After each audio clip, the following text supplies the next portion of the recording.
ооруганы мейли, ал ооруса айыктырса болот, айыкпай калса адам өлүм менен бүтөт болду. Бирок жүрөктүн оорусу жамандат. Жүрөктүн оорусу адам жүрөк оору менен, жан дүйнө оорусу менен, шахват оорусу менен ооруганда адамдын ыйманы кирдейт. Ыйманы кир дегенден адамдын нафсиси кирдейт. Адамдын нафсиси кир дегенден мээси кирдейт. Акылы акыйкат менен жалганды айырмалабай калат. Жүрөгү алсырап, жакшылыкка тартылбай калат.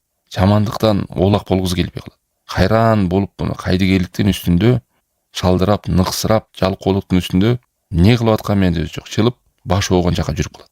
Бул жаш карыга ортого деп карабайт. Шуну билиш керек. Адам ошол нерсени өзү колго алып, ушу жүрөк оорусун, жан дүйнө оорусун, нафсисинин оорусунда чалдыккан нерселерди аалымдардан сурап, ошодон арылмайынча оорулуу болуп өтүп кетет. Мына ошондой артынан кайгы апага түшөт, стресске түшөт, нерв болот, ибадатынан даам татпайт, рахат албайт, зикирден, Курандан, намаздан даам тартпай калат. Эптеп, септеп ошол жактан баягы күнөө болбоюнчу кутулуп коеюн деген нерсе менен